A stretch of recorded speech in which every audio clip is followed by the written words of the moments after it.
Red line Islamabad studio से live अब से चंद घंटों के बाद इस्लामाबाद के अंदर ईरान और अमेरिका के दरमियान बराह रास्त बातचीत का आगाज़ होने वाला है। इस आगाज़ से पहले जो मीटिंग्स होंगी उनको भी हम आगाज़ ही मुतसव्वर कर रहे हैं। बताया तो ये जा रहा है कि हफ्ते की सुबह बाकायदा बराह रास्त मुलाकात होगी, लेकिन उनकी टेक्निकल टीम्स ने एजेंडा सेटिंग पहले कर देनी है। इस्लामाबाद इस बातचीत की मेज़बानी के लिए मुकम्मल तौर पर तैयार है।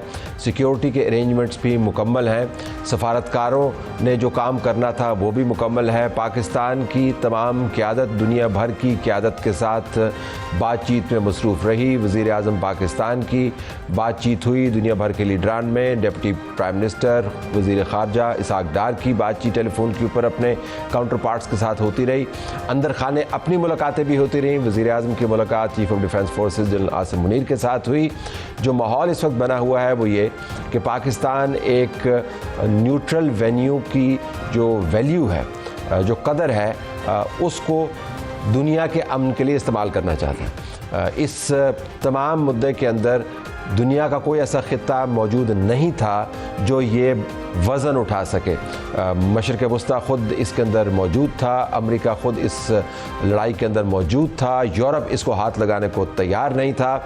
पाकिस्तान ही वो वाहिद मुल्क था जिसने इस बारे गिरां को उठाया और अभी तक अल्हम्दुलिल्लाह हम अच्छा काम कर रहे हैं।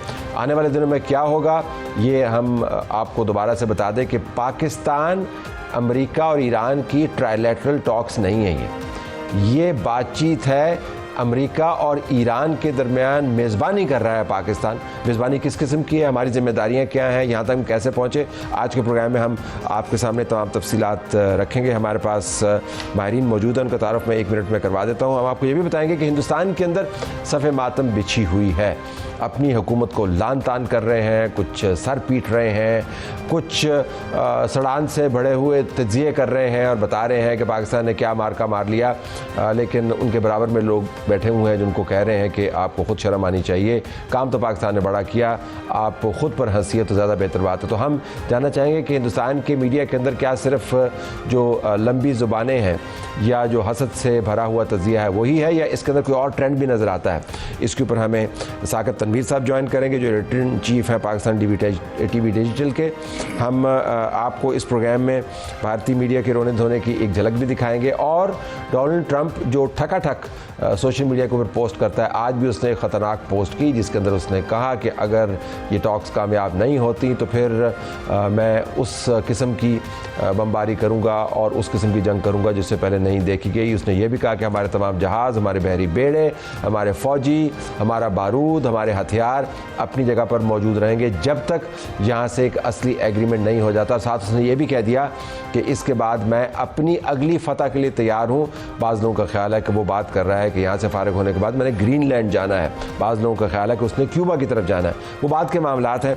हम अमरीकी रुकन कांग्रेस की एक स्टेटमेंट भी आपको दिखाएंगे जो ट्रंप की इन बातों से तंग आके कह रही है कि खुदारा इसका फ़ोन इसके हाथ से ले लें। ये किस किस्म के ट्वीट करता है। हमारे पास स्टूडियो में मौजूद है सैयद मोहम्मद अली, दिफाई तजियाकार, इमरान अली साहब, साबिक सफ़ीर ओमान। इमरान साहब उस जगह को रिप्रेजेंट करते रहे हैं, पाकिस्तानियों की बेहतरीन नुमाइंदगी करते रहे हैं जो मशरिक़ वस्ता का स्विट्ज़रलैंड समझा जाता है या जिनेवा समझा जाता है, जहाँ पर बहुत सारी टॉक्स होती हैं, बड़ी खामोशी के साथ होती हैं। तो इमरान साहब आपसे भी हम पूछेंगे, अली साहब आपसे भी हम जानना चाहेंगे कि न्यूट्रल वेन्यू होता क्या है। हम एजाज़ अहमद चौधरी साहब से भी मुस्तफ़ीद होंगे जो साबिक सेक्रेटरी ख़ारजा हैं और वो हमें बता पाएंगे कि पाकिस्तान का सफारतकारी के ज़ाविये से क्या किरदार बनता है। जो न्यूट्रल फैसिलिटेटर है उसकी ज़िम्मेदारी क्या है, क्या नताइज की ज़िम्मेदारी उस पर आती है, कामयाबी, नाकामी, नीम कामयाबी, नीम नाकामी, क्या सब कुछ उसके खाते में लिखा जाएगा या जो पार्टीज़ हैं उनके पास इसका क्रेडिट या डिसक्रेडिट जाएगा। बात का आगाज़ करते हैं सुमेरा खान से, नुमाइंदा ख़ुसूसी समा टीवी। सुमेरा अस्सलाम वालेकुम। वालेकुम सलाम, थैंक यू तलत साहब। सुमेरा बहुत बिजी दिन रहा, हमें तो इतनी धड़ाधड़ खबरें आई तो वो तो अब टिकर ही नहीं चल पा रहे हमसे क्योंकि वो टिकर ही भर गए हैं सारे। तो ज़रा तफसील तो दीजिएगा कि आज वज़ीर आज़म ने किस किस से बात की और डिप्टी प्राइम मिनिस्टर वज़ीर ख़ारजा ने किस किस से बात की और इससे हमें पता क्या चलता है। Go ahead. Thank you very much तले साहब। बिल्कुल, the two gentleman had a very workaholic sort of day आज उनके ऑफिस में, और मुझे आज पढ़ना पड़ेगा इतनी तफसील से वो सारी मुलाकातें हैं। शहबाज शरीफ साहब से, प्राइम मिनिस्टर से फील्ड मार्शल की मुलाकात हुई, आपने जिक्र किया, और अमेरिका और ईरान के माबैन सालिसी की पेशरफ्त का ही जायज़ा लिया गया। और वज़ीर आज़म शहबाज शरीफ की फिर फ्रेंच प्रेसिडेंट से, बहरीन के उनके बादशाह से, लबनान के वज़ीर आज़म से, ऑस्ट्रेलिया के फेडरल चांसलर से उनकी टेलीफोनिक गुफ्तगू हुई, और उसके बाद उनकी जर्मन चांसलर से और अमीर कतर से भी बातचीत हुई। नायब वज़ीर आज़म, वज़ीर ख़ारजा की अलबत्ता लिस्ट बहुत लंबी है, मैं क्विकली कवर करने की कोशिश करूँगी कि बरतानिया की सेक्रेटरी ख़ारजा, वज़ीर ख़ारजा, आज़रबाईजान के वज़ीर ख़ारजा, साउथ अफ्रीकन उनके काउंटर पार्ट, यूरोपीय यूनियन के नायब सदर, उज़्बेकिस्तान के वज़ीर ख़ारजा से उनकी टेलीफोनिक गुफ्तगू हुई है। और इसके अलावा कॉल-ऑन्स भी काफ़ी हुई हैं उनकी दफ्तर ख़ारजा में, जो मुझ तक सोर्सेज से आई हैं, मगर उनकी प्रेस रिलीज चूँकि हमें क्या चीज़ बताती है, इनमें से बहुत सारे ऐसे ममालिक हैं जिनकी दिलचस्पी है, क्योंकि ये मामला सिर्फ अमेरिका ईरान का नहीं है, दुनिया के अमन का है, दुनिया की मईशत का है, लेकिन बहुत सारे ऐसे ममालिक हैं जिनके बराह रास्त स्टेक्स नहीं है। तो इससे क्या पता चलता है कि पाकिस्तान की सफारतकारी का जो वज़न है वो इस बातचीत से आगे जा रहा है, और बहुत सारे ममालिक खुद इंगेज कर रहे हैं, सिर्फ बातचीत और अमन स्पेसिफिक ही है। तले साहब, इसमें बहुत सारे जो इस वक्त ममालिक हैं, एक तो सराह बहुत रहे हैं पाकिस्तान के किरदार को। आप ट्वीट्स भी देख रहे होंगे मुख्तलिफ ममालिक की जानिब से, जो हेड्स ऑफ स्टेट्स हैं और है जो एग्जीक्यूटिव्स ऑफ गवर्नमेंट हैं, वो सब सराह रहे हैं, मगर पाकिस्तान का एक जो परफेक्ट न्यूट्रल होस्ट वाला किरदार है उसकी बहुत तारीफ़ की जा रही है। और I think Pakistan would like to stick to that stature, कि पाकिस्तान ख़ुद भी ये चाह रहा है कि इन दो फरीकैन को, जो आपस में बैठने को तैयार ही नहीं थे, जो ये मानने को भी तैयार नहीं थे कि हम नेगोशिएशन की तरफ जा सकते हैं, द वर्ल्ड इज सीइंग कि Pakistan has made it possible, वो दोनों को स्टेबल पर ले आया है। और इससे बड़ी कामयाबी जो है इस वक्त इसीलिए दुनिया में भी है कि जिस चीज़ के बारे में बहुत बड़े बड़े ममालिक बात नहीं करना चाह रहे थे या कर नहीं पा रहे थे डर के मारे कि वो इसमें आना नहीं चाहते थे, पाकिस्तान ने उसको बखूबी किया। अब आगे इसके फेजेस जो हैं, जैसे 2 फेज डील की बात हो रही है इस हवाले से, उसके लिए पाकिस्तान बहुत पुरुमीद है कि as a perfect neutral host भी हम अगर इसको कंडक्ट करते हैं तो हम इसे कामयाबी से पाया तकमील तक पहुँचाएँ तो बहुत बेहतर। आपने 2 मरतबा ये इस्तिलाह इस्तेमाल की, परफेक्ट न्यूट्रल होस्ट, यानी बेहतरीन सालसी वाला मेज़बान। लेकिन आपको पता है कि जब सालसी वाला मेज़बान होता है तो वहाँ के सहाफ़ियों को खबर नहीं मिलती, क्योंकि अगर आप सालिस हैं तो फिर, और न्यूट्रल भी हैं और परफेक्ट भी होना चाहते हैं, तो फिर अगर आपने खबरें देनी शुरू कर दी तो रिपोर्टिंग के मेथड के ऊपर ज़रा बात कीजिएगा। हम इसमें बिल्कुल नहीं जा रहे कि टॉक्स कामयाब हो रही हैं नहीं हो रही, क्योंकि रिपोर्टर्स के हवाले से, तज्ज़ियाकारों के हवाले से हमारी दिलचस्पी बहुत है इसमें, लेकिन न्यूट्रल वेन्यू के ऊपर ये उनके रिपोर्टर्स रिपोर्ट कर रहे हैं। तो बहुत बड़ी कंटिजेंट के बारे में मैं सुन रहा हूँ, अमेरिका की तरफ से भी साफ़ी आ रहे हैं, ईरानी साफ़ी मौजूद है और भी साफ़ी मौजूद हैं, तो उनकी रिपोर्टिंग होगी, हमारी रिपोर्टिंग तो बस न्यूट्रल ही होगी। तभी तो मोहसिन नकवी साहब ने हमें जो जाए वकूआ दिया है मीडिया सेंटर का, वो भी ऐसी जगह दिया है कि वहाँ तक पहुँचना भी एक बड़ा काम होगा। बट आई वुड प्रेफर, कहाँ पे है मीडिया सेंटर, बताइए तो सही। जी, कन्वेंशन सेंटर का सुनने में आ रहा है, क्योंकि वहाँ उनकी अपनी मिनिस्ट्री भी है, तो सुनने में यही आ रहा है कि मीडिया सेंटर वहाँ बनाया जाएगा। बट आई कांट से, शुक्र करें उससे दूर फैजाबाद ने भेज दिया आपको कहीं।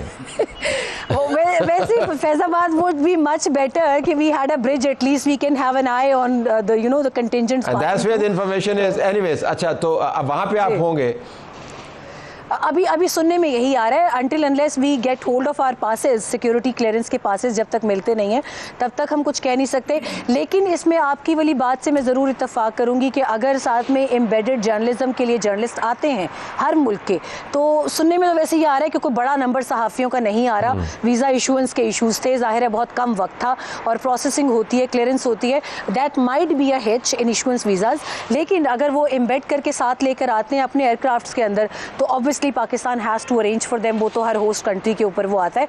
बट हमारे साथ एक बहुत एहतियात बरती जा रही है, which is for some reason is good. Speculations are ending, वो जो क़यास आराइयाँ थी, हर बंदा अपनी थ्योरी निकाल रहा था इसके अंदर कॉन्स्पिरेसी की, आई थिंक उसको फुल स्टॉप लगाने के लिए it's a good decision, what I can say. बहुत शुक्रिया आपका वैसे साहब। अब ये परफेक्ट न्यूट्रल होस्ट आपने ओमान में इतना सर्व किया है, और आपकी मौजूदगी में आई एम श्योर बहुत सारे वहाँ पे बातचीत भी हुई होगी, और ओमान परफेक्ट न्यूट्रल होस्ट भी रहा होगा। इस तफसील में जाए बगैर कि आपने क्या क्या विटनेस किया, ये न्यूट्रल वेन्यू का किरदार कि क्या है, मतलब हमारी क्या जिम्मेदारी है, हम क्या करें? हम जी इक्वल अपॉर्चुनिटी दें उनको, we should give them excellent meeting conditions, ठीक, to talk to each other, आपने बताया ही है कि इन पर्सन टॉक्स हो रही हैं, तो इसका मतलब है वो गो बिटवीन भी नहीं है। ये नहीं कि इसहाक डार साहब एक कमरे से दूसरे कमरे तक जाएंगे ओमानी वज़ीर ख़ारजा की तरह। लेकिन मैं आपको एक बात बताऊं, इवन ओमान जैसा कंट्री जो कि इन मामलात में डायरेक्ट दखल नहीं करता, वो भी जब बैठा होता है पाकिस्तान इंडिया के दरमियान या पैलेस्टाइन इसराइल के दरमियान या कहीं, there is a foreign ministry person always there, ठीक, and it is directly reported to there institutions, ठीक। और ऐसे मौके आए हैं कि डेडलॉक से पहले ओमान के फॉरेन मिनिस्टर गए, दोनों से मिले और कहा I think you can take this path. So ये perfect neutral host, perfectly outside the game, ये बड़ा मुश्किल होता है। अच्छा, उसमें होस्ट का किरदार बड़ा दिलचस्प हो जाता है कि आप एक होस्ट हैं, आपने बहुत अच्छा टेबल लगाया हुआ है, वहाँ पर ऐसे लोग जो एक दूसरे से इत्तेफाक नहीं करते वो बैठे हुए हैं, और अब बात कहीं पर आकर फंस जाती है। तो चूंकि मेज़बान है, जिस तरह आपने कहा, मेज़बान नहीं चाहता कि उसके घर से लोग जो हैं वो बुरे मूड में उठें, तो वो कहेगा कि भाई ये भी एक तरीक़ाकार है। लेकिन इतना ही होता है कि बस सजेस्ट कर देते हैं and then of course leave it to them, अगर वो आगे करें या ना करें। मेरी इससे पहले, हालांकि आपने कहा एग्जाम्पल ना दें, ये जो एक रात थी पहले इस डिसीजन से, उसमें मेरा ख्याल है ईरान की तरफ से ये बात आ रही थी कि जब तक लॉन्ग टर्म पीस की बात नहीं होगी, वी आर नॉट ब्लिंकिंग, ठीक। And it is my firm belief, I have been called to question on it, कि वो जो लॉन्ग टर्म वाला फ्रेज ट्रंप की ट्वीट में या हमने डलवाया है या डाला है, और वो जुमले भी बहुत लंबे हैं। आई थिंक अब आप देखें, हम परफेक्ट मीडिएटर हैं। We were not suppose to do the language of the two interlocutors, but we ended up doing it because we wanted. So sometimes circumstances compel you, but otherwise not. ये दुरुस्त बात है। तो हम यहाँ तक हम ले आए, दुनिया भर में बहुत परफेक्ट न्यूट्रल होस्ट मौजूद हैं, और हम तो जब से IR DSS पॉलिटिकल साइंस पढ़ते रहे, तो उसके अंदर हमने हमेशा हेलसिंकी का देखा, हमने जिनेवा का सुना, हमने सैल्सबर्ग का देखा, हमने वर्साई का देखा, हमने फिर बाद में दोहा का सुन लिया, मक्का में भी जाके हमने अफगानिस्तान के साथ मुआहदे किए। हमारा अपना तजुर्बा है ताशकंद का है, तो कासाब्लांका को आप देख, बिल्कुल। लेकिन इस्लामाबाद आपकी नज़र में इतना बड़ा इवेंट इससे पहले तो नहीं हुआ इस्लामाबाद के अंदर। डेफिनेटली आई थिंक देखें, इसकी बहुत सिग्निफिकेंस है कई एतबार से। पहली बात यह कि कोई कमेंट कि पाकिस्तान ने अभी तक क्या किया है as a perfect neutral host, plus मैं कहूँगा उसकी वजह यह है कि देखें इन्वायरमेंट को शेप करने में perfect neutral host plus, that's an interesting बात, ठीक है, बहुत अच्छी बात।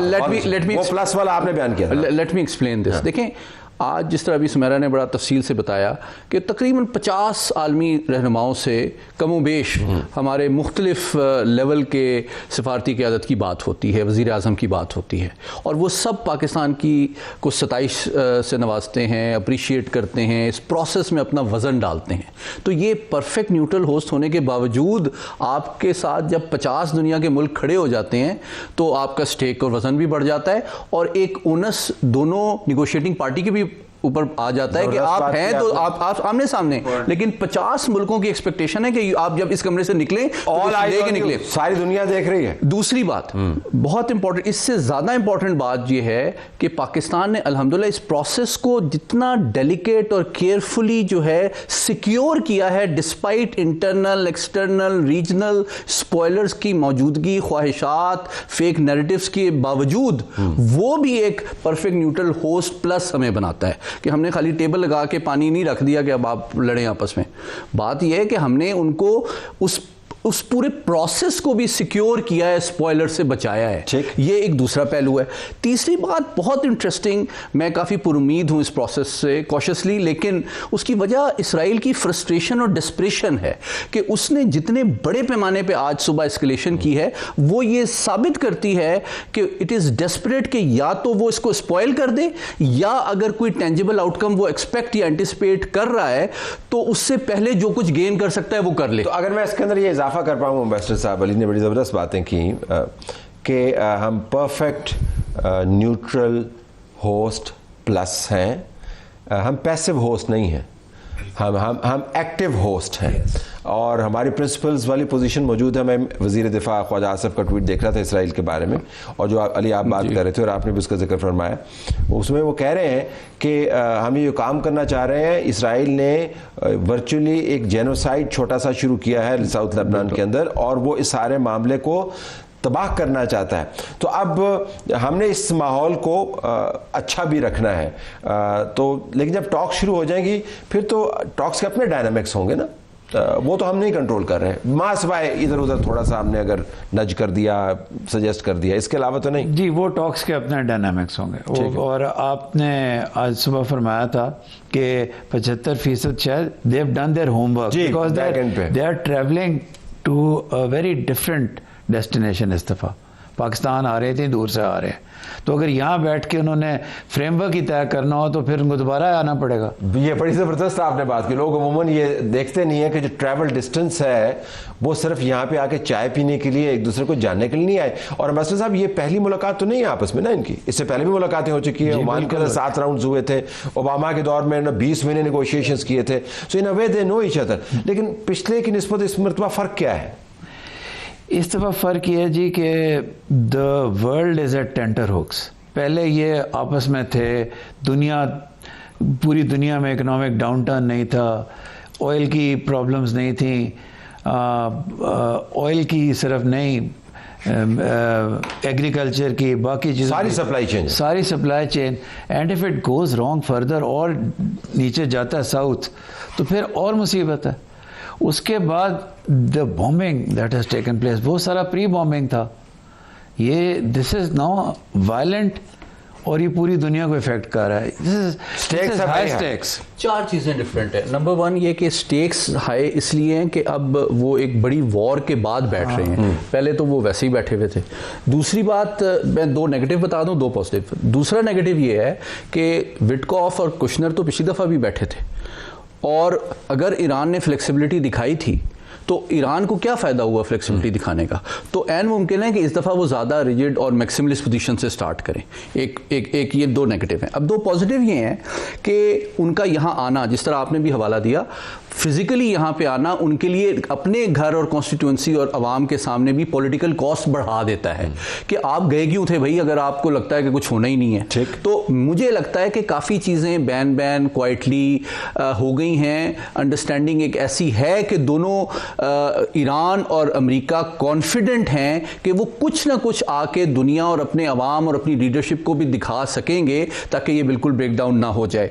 और आखिरी बात जो सबसे इंपॉर्टेंट है, जो आप मीडिया में आप देखेंगे, चाहे यूएस के जो 3 पावर सेंटर्स हैं, वाइट हाउस हो जाए, पेंटागन हो जाए या स्टेट डिपार्टमेंट हो जाए, वो तीनों जो हैं विक्ट्री डिक्लेयर कर चुके हैं। ठीक, तो उनको अब क्या इंसेंटिव होगा कि वो फेल के बाद जाके दोबारा लड़ाई शुरू कर दे कि अब तो हम, उनका हमारे ऑब्जेक्टिव भी सारे अचीव हो गए। उन्होंने कहा कि हम अपने ऑब्जेक्टिव से भी आगे निकल गए। एग्जैक्टली। तो फिर अब दोबारा लड़ने का जो कि एक डिप्लोमेटिक मैथमेटिकल इम्पॉसिबिलिटी भी है कि आप 2 5 कर दें, और डिप्लोमेटिक गैर जरूरी चीज़ है कि आपने ऑब्जेक्टिव से ज़्यादा क्यों हासिल किया।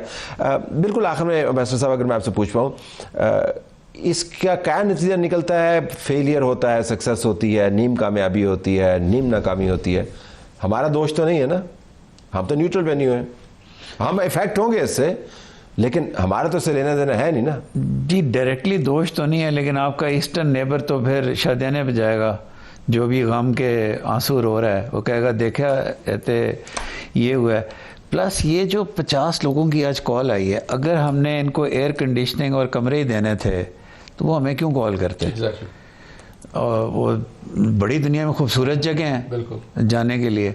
तो sir, we are caught in a middle of the road situation, ना भी चाहते हुए, बीइंग परफेक्ट न्यूट्रल होस्ट भी होते हुए, कुछ ओनस हमारे ऊपर ही पड़ जाता है। लेकिन एक जुमला सिर्फ इसमें मैं ऐड करूं, देखिए ये जो 50 कॉलें हैं, ये हमारे मौके पर रोल को अप्रिशिएट भी कर रही हैं। हम अकेले नहीं हैं, हम वो कमरे में वो 50 मुल्क नहीं हैं, लेकिन उनकी दुआएं, उनकी तवक्कुआत, उनकी हमदर्दियां हमारे साथ हैं। मां सिवाय 2 ममालिक जिनका नाम लेकर भी वक्त ज़ाया करने के मुतरादिफ होगा। आप दोनों का बहुत शुक्रिया। प्रोग्राम हमारा जारी।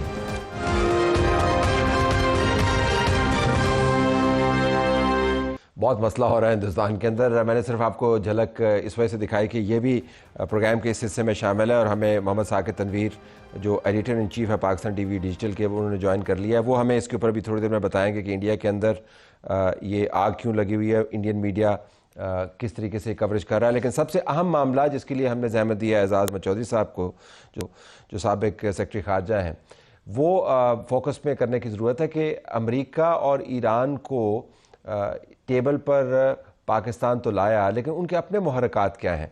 एजाज़ साहब बहुत शुक्रिया, आपने हर लेवल के ऊपर अहम तरीन सफारतकारी देखी भी है, उसका हिस्सा भी आप रहे हैं। जब आप तज्जिया करते हैं कि अमेरिका और ईरान के टेबल पर आने के मुहर्रकात क्या हैं, तो क्या नतीजा निकलता है? जी ज़रूर, बहुत शुक्रिया। इसमें तो कोई शक नहीं कि खुशाइंद पेशरफ्त है और पाकिस्तान का इतना अच्छा किरदार है, उसके में तो कोई दो राय नहीं है। लेकिन मेरा ख्याल है कि अमेरिका भी उस मकाम पे पहुंच गया था कि वो इसमें कोई ना कोई रास्ता ढूंढ रहा था। और उसकी बुनियादी वजह ये थी कि अमेरिका के अंदर एक इतना शोरो होगा बढ़ गया था कि ये जंग हमारी है ही नहीं, ये इसराइल की जंग है, हम क्यों लड़ रहे हैं। ऐसे एहतजाज तो हमने वियतनाम की जंग के बारे में के वक्त भी नहीं देखे थे।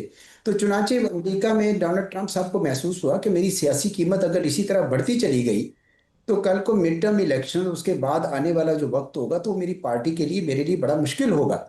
दूसरा ये कि वो बूट्स ऑन ग्राउंड का लाना चाह रहे थे, जो जजीरों पे कब्जा करना चाह रहे थे, लेकिन वो उनकी फौज तैयार नहीं हुई। उन्होंने आर्मी चीफ को फायर किया, उन्होंने जॉइंट चीफ को किया, उन्होंने एयरफोर्स के एक चीफ को किया। तो वो भी अभी सेंटकॉम के वाले भी हैं, वो भी इलीगल किसी किस्म की सिविलियन इंफ्रास्ट्रक्चर पे हमला नहीं करना चाहते थे। तो वो भी मेरे ख्याल में इनकी बात चली नहीं। फिर स्ट्रेट ऑफ हॉर्मुज़ नहीं खुल रही थी, खुद भी इन्होंने कोशिश करके देख ली और इत्तेहादियों से अपील भी करके देख ली। तो अमेरिका मेरे ख्याल में तैयार था कि कहीं से कोई हाथ पकड़ाए, जो हाथ पाकिस्तान के प्राइम मिनिस्टर के ट्वीट ने पकड़ाया, और वो उसको लबैक करी। दूसरी तरफ ईरान की भी कुछ ऐसी ही सूरत हाल थी, क्योंकि ईरान के अंदर इस कदर तबाही आ चुकी थी कि अब डोनाल्ड ट्रंप साहब की ये धमकी कि हम पावर प्लांट्स खत्म कर देंगे, हम आपके ब्रिजेस तोड़ देंगे, हम तो उससे ईरान के लिए भी ये एहसास हो रहा था कि हम कई दहाइयां पहले तो जा चुके हैं पीछे, बहुत ही ज्यादा मसला। वो भी तैयार थे कि कोई क्रेडिबल इंटरलोक्यूटर मिले, और उसको भी पाकिस्तान उनको क्रेडिबल नजर आया, तो इसलिए वो भी राजी हुए। और तीसरी तरफ मेरा ख्याल में खलीजी रियासतें भी थी। खलीजी रियासतों ने जब ये सुना कि वो डोनाल्ड ट्रंप साहब इनके पावर प्लांट्स खत्म करना चाहते हैं और साथ में ब्रिजेस, तो उन्होंने कहा तो ये तो जवाबी हमला करेंगे। जिस तरह आपने देखा कि जब इसराइल ने ईरान के पेट्रोकेमिकल्स पे हमला किया, तो उन्होंने जवाब में जुबैल पे हमला कर दिया, सऊदी अरब के पेट्रोकेमिकल्स पे। तो सबको ख्याल है कि हमारे तो डिसैलिनेशन प्लांट चले जाएंगे, हमारे ऑयल फैसिलिटीज चली जाएंगी, हमारी तो बका ही वजूद में नहीं रहेगी। तो उन्होंने अमेरिका पे यही दबाव डाला कि या तो आप ईरान को जेर करें या आप उनके साथ सेटल करें। तो मेरे ख्याल में वो भी कुछ बीच में रोल प्ले कर रहा था। फाइनली इसराइल की तरफ से भी वो खबरें तो नहीं आने दे रहे थे, लेकिन मेरे ख्याल में उसके अंदर भी काफ़ी ज़्यादा शोरो होगा हो रहा था इसराइल के अंदर भी कि ये हमें तो ये नहीं कहा गया था, हमें कहा गया था और आयरन डोम बड़ा महफूज है ये वो। तो इसराइल भी जो है उसने फिर कोई एतराज़ नहीं किया। वैसे भी अमेरिका के आशीर्वाद के बगैर वो करता भी नहीं।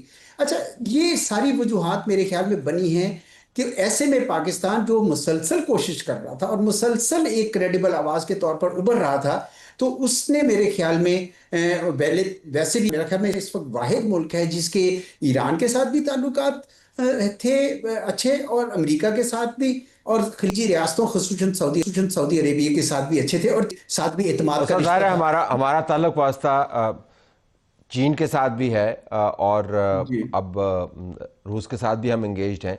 लेकिन आपकी बात के साथ जो सवाल मेरा बनता है आज़ाद साहब, वो ये है कि अगर तमाम पार्टी स्टेक होल्डर्स जो हैं वो इसको अपनी अपनी वजूहात की बुनियाद पर टेबल पर आए हैं और पाकिस्तान ने इसमें बड़ा कलीदी रोल अदा किया है, तो फिर तो ये एक मुस्बत बात है, क्योंकि ये कोई रिलक्टेंटली तो उनको खींच के नहीं ला सकते थे।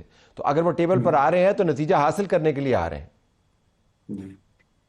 जी, इसीलिए तला साहब मैं कॉशियसली ऑप्टिमिस्टिक हूँ टुमारो कल की बातचीत पे, क्योंकि मेरा ये ख्याल है कि वो करना चाहते हैं सेटलमेंट। लेकिन ये भी याद रखिए कि एजेंडा इतना ज़्यादा मुश्किल और पेचीदा है चाहे अमेरिका के 15 पॉइंट हो या ईरान के 10 पॉइंट, कोई कदर मुश्तरक नहीं, कोई यानी कॉमन ग्राउंड नहीं है, मुश्तरका जमीन नहीं है। इसलिए पाकिस्तान पे एक बहुत भारी जिम्मेदारी आयद हो गई है कि बतौर सहूलतकार, बतौर फैसिलिटेटर, ये जो इनडायरेक्ट नेगोशिएशंस है, दो दो कमरों में बैठे हुए, तो वो कोशिश करें कि इनका कोई आपस में कहीं ना कहीं कोई पैकेज छोटा मोटा निकले। ये याद रखिए कि डोनाल्ड ट्रंप साहब की जो शख्सियत है, जिसका उनकी टीम फॉलो करेगी, वो तो ये कहते हैं ना कि भाई आपने ब्रिंकमैनशिप करनी है, आपने आखिर तक जाना है, और जब कोई मामला टूटने लगे तो आप सेटल कर लीजिए। आपको पता है दी आर्ट ऑफ डील में, अपनी किताब में वो यही कहते हैं। तो दूसरी तरफ ईरानियों को भी मैंने देखा है कि वो भी बड़े जबरदस्त नेगोशिएटर हैं, जिसका मतलब ये होगा कि दोनों पार्टीज रिलक्टेंट होंगी कंसेशन, पहली कंसेशन देने के लिए, क्योंकि एक कंसेशन अगर कोई देता है तो दूसरा फ्रीक वहां से शुरू करता है। तो इसलिए सहूलतकार को ये करना होगा कि दोनों तरफ की जो कंसेशंस है उनको साइमल्टेनियसली लाए उनको, ताकि कोई ना कोई पैकेज बन सके किसी किस्म का, जिसके ऊपर दोनों राजी हो सके। और ये कोई आसान काम नहीं होगा, लेकिन एक जो बड़ी भारी जिम्मेदारी है पाकिस्तान पे, वो ये है कि मुज़ाकरात की डोर टूटने ना दे, यानी एक फ्रीक बिल्कुल बाइकआउट करके उसमें से निकलना जाए। तो मेरा ख्याल में ये अहम होगा। मुझे लगता है कि इसमें से कोई ना कोई छोटा सा पैकेज निकलेगा। उसके भी कुछ खदोखाल मेरे जहन में है, लेकिन मुझे यकीन है कि हमारी क़यादत इस वक्त चूंकि हैंड्स ऑन है, उनको कहीं ज़्यादा हमसे मालूमात में भी उनका है, तो वो यकीनन कोई ना कोई रास्ता इसमें से निकाल लेंगे जी। अच्छा, एक अगर मैं, आपने भी जिक्र फरमाया कि ये इनडायरेक्ट है, यानी बिलवास्ता हैं। कल वाइट हाउस की जो स्पोक्स पर्सन है वो कह रही थी कि ये इन पर्सन है। जब वो कहते हैं इन पर्सन, तो अमरीकी जब इन पर्सन कहते हैं तो उससे मुराद क्या है? इन पर्सन का मतलब ये है कि भाई हमारा वफद गया है वहां पे, और ये यानी बयानात के जरिए नहीं हो रहा। अब मेरा अपना ज़ाती ख्याल है कि ना ईरान चाहे दू बदू इनके साथ बैठे, ना ये चाहेंगे कि दू बदू इनके साथ बैठे। ये मेरा अपना ख्याल है। ओमान में भी इसी तरह हुआ जब ओमान ने की फैसिलिटेशन। तो इस वजह से लगता तो ये है, अगर ये डायरेक्टली बैठ जाते हैं और फैसिलिटेटर भी साथ बैठते हैं और थ्री वे बनता है तो क्या बात है, फिर तो बहुत अच्छी बात है, क्योंकि फिर चांसेस बढ़ जाएंगे कि ये आपस में पहले कोई ना कोई तजावीज़ दें और फिर बैठ के उसको गौर करें। पर मेरा ख्याल है कि indirect negotiations will take place, और उसी में से कोई ना कोई रास्ता निकलेगा। अभी देखें, मैं आपको बताऊं कि अमेरिका के लिए इस वक्त बहुत क्रिटिकल दो चीज़ें हैं, ताकि वो ये दो टेक अवेज जिसे कहते हैं। एक दो टेक अवे ये कि स्ट्रेट ऑफ हॉर्मुज़ खुल जाए, हर एक के लिए खुली तो है, लेकिन ईरान की इजाज़त आ रही है इस तो उस पर। तो दूसरा उनके लिए है कि ये जो इन्होंने एनरिचमेंट बढ़ा के 60% तक ले गए हुए, इसको वापस वो लेकर आए किसी तरीके से। अच्छा, ईरान के लिए भी एक बहुत ही बड़ा इंपॉर्टेंट टेक अवे है, वो है कि उनके ऊपर जो सैंक्शंस 40 साल से लगी हैं, जिसकी वजह से ये सारे प्रोटेस्ट हो रहे थे, उनकी आवाम कर रही थी कि भाई इकोनॉमिक कंडीशन बड़ी ख़राब है, उनके पास भी एक टेक अवे है। तो अगर ये कहीं मैरी हो सके, कोई मैच मेकिंग की जा सके तरीके से, कल नहीं हो सकता तो कम अज़ कम इसकी जंगबंदी की तोसी करके उसके लिए अगला राउंड किया जाए, तो मैं समझता हूँ कि कोई ना कोई बात मुझे बनती नजर आएगी इंशाल्लाह कल। आ सकती है। बड़ी पूरी उम्मीद बातें हैं, लेकिन अपनी जगह पर मौजूद हैं। हमारे पास साकिब तनवीर मौजूद है। ब्रेक के बाद वापस आएंगे तो आपको बताएंगे कि हिंदुस्तान के अंदर आग क्यों लगी हुई है।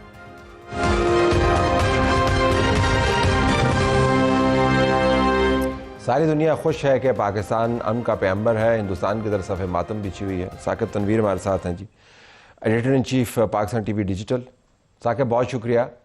आपने हिंदुस्तान की मीडिया को मॉनिटर कर रहे हैं बहुत दिनों से, क्या ट्रेंड्स नज़र आते हैं आपको? देखें, ये बहुत इंटरेस्टिंग है, बिकॉज हमने जब माजी में देखा है कि इंडियन मीडिया जब भी कोई नैरेटिव सेटिंग करता है तो आपको उनके टेकर्स नजर आते हैं, कोई ना कोई उनका कंज्यूमर आपको नजर आता है कि उनका नैरेटिव कहीं पर काम कर रहा होता है। बट इस बार काफी इंटरेस्टिंग है, क्योंकि उनका, आप अगर पिछले 3-4 दिन का मीडिया उठाकर देखें तो उन्हें समझ नहीं आ रही कि एक तो उनका नैरेटिव क्या है, एंड सेकंड उसका कोई बायर भी नहीं है। आपको याद होगा कि जब पहली बार ये जब पाकिस्तान ने बात की कि वो मीडिएट कर रहा है, तो उस टाइम के ऊपर सबसे पहले उन्होंने एक शोशा ये छोड़ा कि पाकिस्तान तो सिर्फ एक वेन्यू दे रहा है, वो मीडिएशन नहीं कर रहा। उसके बाद फिर उन्होंने जब वो मुख्तलिफ किस्म के हरबे इस्तेमाल किए, फॉर एग्जाम्पल अगर मैं आपको कल की बात बताऊं, कल की बात वही उन्होंने कहना ये शुरू किया है, प्राइम मिनिस्टर की जो ट्वीट है उसके ऊपर कहना शुरू किया कि जी यूएस पाकिस्तान को कंट्रोल कर रहा है, फिर पाकिस्तान को कोरियर कहना शुरू कर दिया।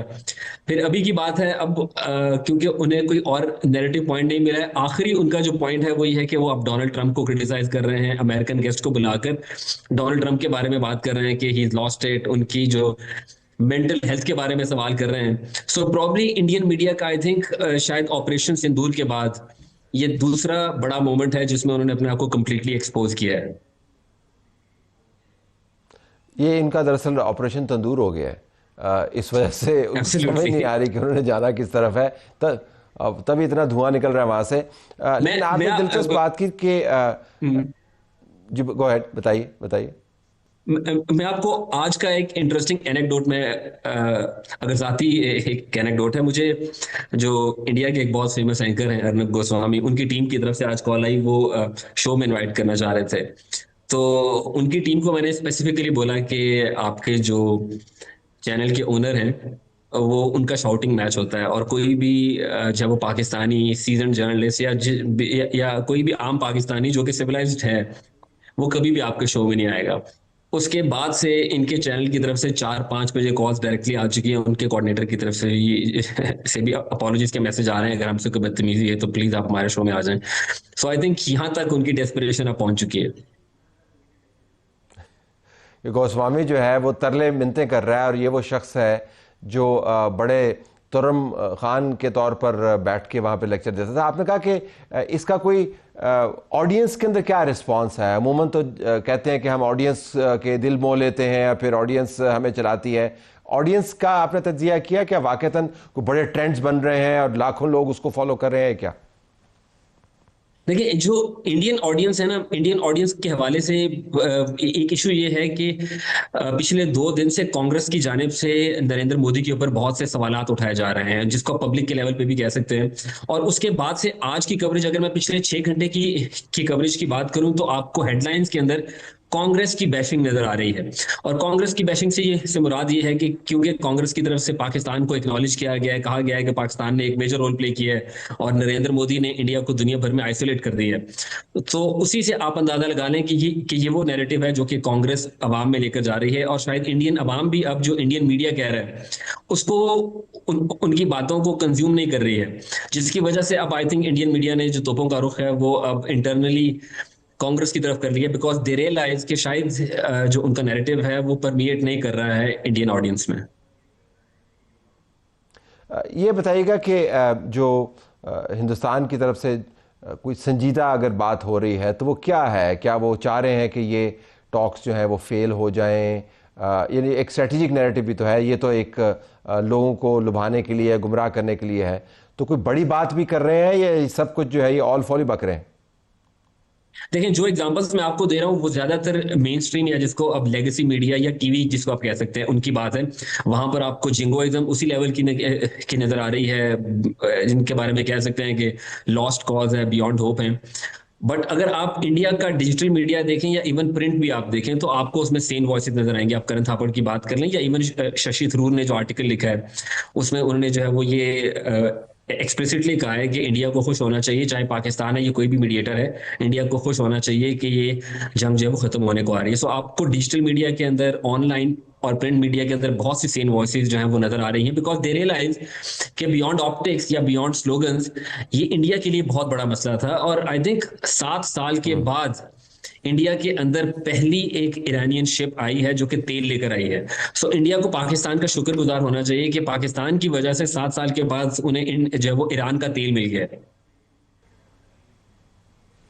आई have to leave it there. आपका बहुत शुक्रिया। हमने आपके लिए एक वीडियो तैयार, कुछ हमने आपको दिखा दिया, साकिब ने कुछ आपको बता दिया, तो वीडियो हम आपको नहीं दिखा पाएंगे वरना फिर हमारा प्रोग्राम आखिर में कट जाता है। अमरीकी रुकन कांग्रेस जो है मेलिना स्टैन्सबरी, उन्होंने कहा है डोनाल्ड ट्रंप के एक ट्वीट के ऊपर, बड़ा ज़बरदस्त ट्वीट है जिसमें डोनाल्ड ट्रंप ने दोबारा से जिक्र किया है कि मैं ग्रीनलैंड को शायद ऑक्यूपाई कर लूँ।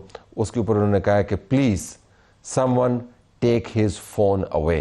उसका ख्याल है कि इसके हाथ में फ़ोन आ गया है, जैसे कहते हैं बंदर के हाथ में उस्तरा आ जाता है, तो बस चला ही जा रहा है। इजाज़त चाहते हैं। अल्लाह हाफ़िज़।